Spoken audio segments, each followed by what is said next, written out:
એક વખત નર્મદા વિભાગની ઘોર બેદરકારી જોવા મળી અને ફરી એક વખત ખેડૂતોને પાક ખોવાનો વારો આવ્યો।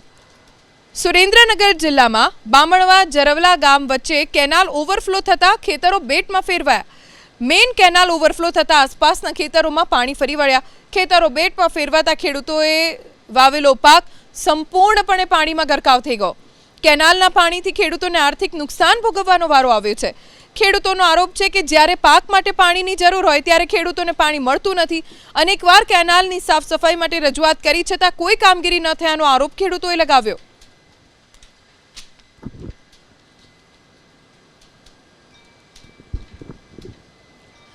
બોગસ ફિટનેસ સર્ટિફિકેટને લઈને આરટીઓએ નોંધાવી પોલીસ ફરિયાદ।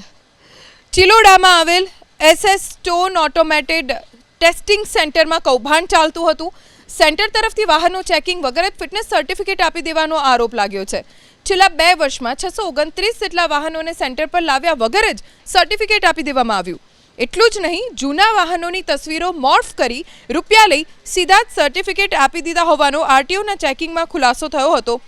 1126 જેટલા વાહનો કેમેરા સામે ચેક થયા, જે પૈકી 629 વાહનોને ખોટા સર્ટિફિકેટ આપી 7,36,000 રૂપિયા ઉઘરાવી લેતા સેન્ટર વિરુદ્ધ ગાંધીનગર આરટીઓએ ચિલોડા પોલીસ સ્ટેશનમાં ફરિયાદ નોંધાવી।